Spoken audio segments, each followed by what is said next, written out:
भाई साहब DJ book करना है। हाँ हाँ भाई साहब हो जाएगा, बताइए कौन सा प्रोग्राम है। मेरा लड़का का बर्थडे पार्टी है, 2 साउंड बॉक्स के साथ एक बजाने वाला भी लगेगा, तो बताइए कितना खर्चा आएगा। भाई साहब 10,000 रुपया लगेगा। ठीक है, बुक कर दीजिए। हाँ भैया तो कुछ एडवांस कर दीजिए। चलिए 3,000 रुपया दे देते हैं, बाकी काम होने के बाद देंगे, ठीक है। ठीक है भाई साहब ठीक है। ऐ काला कद्दू, मंगलू और ढीला कहाँ है? आया क्यों नहीं है दुकान पे? फोन करो, बोलो प्रोग्राम में जाके उस लोग को गाना बजाना है। पापा मंगलू तो नहीं आया है। क्या मंगलू नहीं आया है? तो तुम हमको बताए क्यों नहीं? क्यों नहीं आया है? फोन करके बताया? अरे फोन पर हमको बताया था कि आज उसका पेट खराब है। अरे इस लोग का काम के समय ही पेट क्यों खराब हो जाता है? अच्छा ढीला तो आया है ना, उसी को भेज देंगे गाना बजाने के लिए। नहीं पापा, ढीला भी नहीं आया है और फोन करके भी नहीं बताया कि क्यों नहीं आया है। अरे इस लोग का यही आदत खराब है, फोन रखता भी है लेकिन फोन करके बताता नहीं है कि क्यों नहीं आए है। मालिक लोग परेशान होते रहे। अब इसका जो डीजे बुक कर दिए, कौन बजाएगा इसका गाना? जाओ एक काम करो, ढीला के घर जाओ, देखो क्यों नहीं आया है, पकड़ के लेके आओ। और सुनो, रास्ता में तुमको मक्खन जी और ढकलेल जी का दुकान मिलेगा, तगादा करते हुए आना। पता है ना जिनको हम लोग होलसेल में माल देते हैं, अभी तक पैसा नहीं दिया है। जाके पैसा मांगना, और अगर नाटक करे ना कि आज नहीं परसों ले लीजिएगा, तो बोलना भैया 1 महीना से यही सुन रहे हैं आपका, पापा बोले पैसा दीजिए। ऐसे थोड़ी ना धंधा होगा। अरे तगादा वगादा हम नहीं जाएंगे, ये सब काम के लिए अपना गोरा कद्दू को भेजिए। हमको अच्छा नहीं लगता ये सब काम करना। काहे कि आपका कोई दुकानदार पैसा देता तो है नहीं, खाली घुमाते रहता है, बल्कि जाते हैं तो आपके बारे में कंप्लेन करता है, ये माल बढ़िया नहीं दिए, वो माल बढ़िया नहीं दिए। हम वहाँ पर क्या यही सब सुनने जाते हैं क्या? अरे जाओ चुपचाप, और पिछले बार की तरह हरकत मत करना, जितना समझाया है ना उतना करो। ये पापा कैसा कैसा लोग से काम करते हैं, इतना हम मना करते हैं ऐसा लोग से काम मत कीजिए जो पैसा टाइम पर नहीं देता है, लेकिन नहीं, इनको उन्हीं लोग से काम करना है। 2,000 कमाई जो होगा, और ऊपर से कहते हैं जाओ तगादा करके आओ।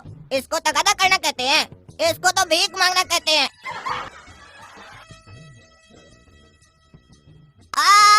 ओई माँ, हमरा तो देह टूट गया। रे साला रे अंधा, गाड़ी जब चलाने नहीं आता है तो रोड पर निकल कर जाता है गाड़ी लेकर। करोड़पति का औलाद साले, बाप गाड़ी दिला दिया तो इसका वो ठोक देगा। एक काम करते हैं, हमको ज्यादा तो चोट लगा नहीं है, बच गई, लेकिन ये बात इसको थोड़ी ना पता है। 5,000 रुपए मांग लेते हैं इससे, नहीं तो बोलेंगे थाना में जाकर कंप्लेन कर देंगे। रे साले 5,000 रुपए निकाल, देह में बहुत चोट लगा है, अस्पताल जाकर दवाई लेंगे।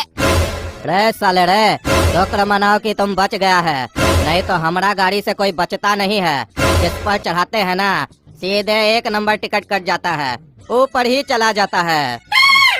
हमसे 5,000 मांगता है साले, चीर देंगे यहीं पर तुमको। जानते हो हम कौन है? तुम साले एक तो हमको ठोक दिया, ऊपर से ऐसे बात कर रहा है जैसे हमारा गलती है, रोड पर हम चल रहे हैं तो। तुमको सैलरी तुमको बताते हैं।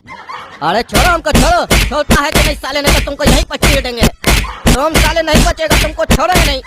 अरे साले हम तुमको किसी काम के लायक देंगे तब ना तुम हमको नहीं छोड़ेगा। आइंदा से अगर काला कद्दू से पंगा लेना हो ना तो 100 बार सोच लेना। इस साले को तो छोड़ेंगे नहीं। एक तो पापा सुबह सुबह दिमाग खराब कर दिए, बोले तगादा करके आओ, ऊपर से ये साला रास्ता में मिल गया। अब तो साला हमारा पूरा मूड खराब हो गया है। एक काम करते हैं, तगादा जाएंगे ना तो कटोरा लेकर जाएंगे, और देखो कैसे दुकानदार लोग को ठीक करके आते हैं। चाचा ये लीजिए कटोरा। अरे ये क्या दे रहा है काला कद्दू तुम?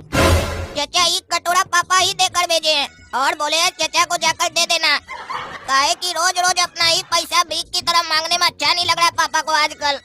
पापा पूरा तंग हो चुके हैं भीख मांगते मांगते। काहे कि कभी आप लोग देते हैं, कभी नहीं देते हैं, तो पापा ये कटोरा लेकर हमको भेजे हैं, और बोले अंकल को जाकर दे देना, और बोल देना कि जब भी अंकल को भीख देने का मन करे तो इस कटोरा में डाल दे, और जब कटोरा पूरा भर जाएगा तो हमको फोन करके बुला लेगा, पापा ये बोले हैं। क्योंकि रोज रोज पापा कटोरा लेकर निकलते हैं आपके पास, काहे कि उनको अब अच्छा नहीं लग रहा है बार बार भीख मांगना।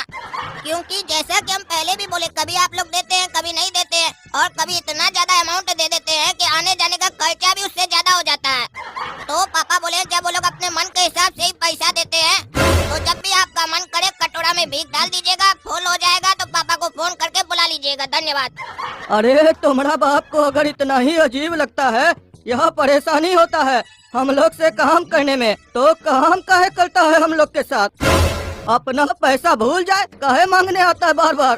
कम से कम इस तरह अपना बेटा को भेज कर हम लोग की बेइज्जती तो ना करे ना। अरे चाचा इसमें आपकी बेइज्जती कहाँ हुई? पापा तो खुद को भिखारी बोल रहे हैं ना, क्योंकि पापा से तो आप लोग सिर्फ एक बार मांगते हैं और पापा को तो आप लोगों से कई बार मांगना पड़ता है ना, और उसके बाद भी आप लोग पापा को भीख देते कहाँ हैं? मतलब तुम कहना क्या चाहते हो? हम लोग तुम्हारे बाप से एक बार भीख मांगने आते हैं? हम लोग तो तुम्हारा बाप से माल लेने आते हैं। नहीं नहीं चाचा, आप लोग तो माल ही लेने आते हैं, लेकिन पापा तो आप लोग क्या रोज भीख ही मांगने आते हैं ना। अरे इसको बिजनेस कहते हैं, बिजनेस, और बिजनेस ऐसे ही होता है। अरे चाचा, बिजनेस की तरह करेंगे तब ना बिजनेस कहलाएगा। और जिस तरीके से आप लोग काम करते हैं उसको देखकर तो यह कि पापा आप लोग से रोज भीख मांगने आते हैं। अरे क्या बकवास कर रहे हो तुम? बिजनेस ऐसे ही होता है। अरे चाचा, जो आप लोग करते हैं इसको बिजनेस नहीं कहते हैं, जो हमारे पापा करते हैं उसको बिजनेस कहते हैं। हमारे पापा एडवांस में माल मंगवाते हैं और क्वांटिटी में माल मंगवाते हैं, और कभी किसी से उधार में काम नहीं करते हैं। और मान लीजिए अगर पापा को कभी उधार में काम करना भी पड़ा तो महाजन को पैसा मांगने का जरूरत नहीं पड़ता है, पापा अपने भेज देते हैं पैसा। और कभी अगर महाजन हम लोग के यहाँ आता है तो उसका आदर सत्कार किया जाता है, क्योंकि जो हम लोग पर विश्वास कर कर हम लोग को माल देता है उसका इज्जत करना पड़ता है। आप लोग की तरह नहीं करते हम लोग कि महाजन आया नहीं कि भैया आगे बढ़ो, आज नहीं कल आना, और अगर कल आते हैं तो बोलते हैं रोज रोज क्यों आ जाते हो, और कभी 500 रुपया देते हैं तो कभी 1000 रुपया देते हैं। हम लोग क्या भीख मांगने आते हैं क्या आप लोग के पास? उधार एक फैसिलिटी होता है, पर आप लोग तो इसको अधिकार समझ कर रखे हैं। अब समझ में आया चाचा कि पापा कटोरा क्यों भेजे हैं? चलिए हम चलते हैं, जब कटोरा भर जाएगा ना तो पापा को फोन कर दीजिएगा, आ जाएंगे पापा लेने के लिए। काहे कि हम ये सब काम नहीं करते, हम नहीं आएंगे। अरे भाई साहब, ये क्या हरकत है? अरे क्या हुआ भाई साहब? अरे अपना बेटा लेने क्यों भेजे हो? क्या काला कद्दू कटोरा लेके पैसा लेने आया है? अरे कटोरा लेकर भेजे हो तो कटोरा ही लेकर आएगा ना। और हमारा अपमान भी करके गया है, बोल कर गया है कि रोज इसमें अपने मन से पैसा डालते रहना। अरे पैसा नहीं, भीख डालते रहना बोल कर गया है। और जब फुल हो जाए तो पापा को फोन कर देना, पापा आ जाएंगे लेने के लिए। ये सब सिखा कर भेजते हैं बच्चा को आप। और कहता है कि हम लोग आपसे भीख मांगने आते हैं। आप लोग तो साल में एक बार आते हैं, हम लोग तो रोज आते भीख मांगने। आज से हमसे काम मत कीजिएगा, पैसा नहीं देंगे, भूल जाइए। अरे नहीं भाई साहब, गलती हो गया बच्चा से, माफ कर दीजिए, हम माफी मांगते हैं उसके तरफ से। वो आएगा तो उसको छोड़ेंगे नहीं हम। अरे आप उसको छोड़िए या नहीं छोड़िए, हमको उससे मतलब नहीं है, अपना पैसा भूल जाइए। अरे उस काला कलूठा को छोड़ेंगे नहीं हम, बहुत बकवास करता है ना। आएगा तो देह तोड़ देंगे उसका। पापा ढीला बोला है कि रात में पहुंच जाएगा गाना बजाने के लिए, काहे कि उसको आज घर पर कुछ काम था इसीलिए दुकान पर नहीं आया। और अब हम घर जाने और घर जाकर सोच के हम बहुत थक गए हैं, काहे कि आज हम बहुत काम किए हैं।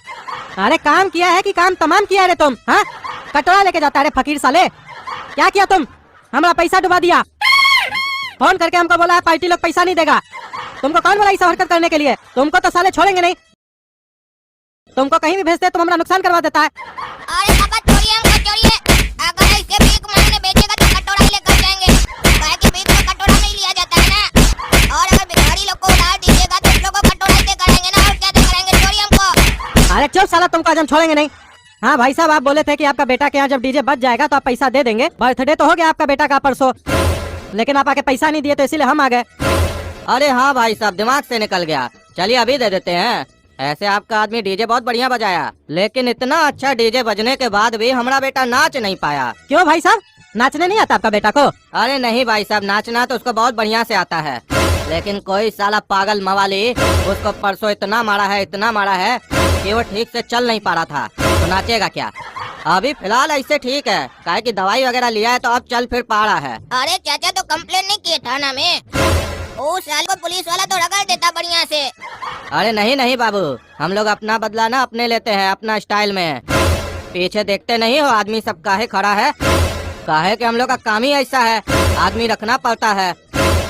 तुम चिंता मत करो, साले को छोड़ेंगे नहीं, धरती में हो या आसमान में, निकाल कर मारेंगे साले को रास्ता पे।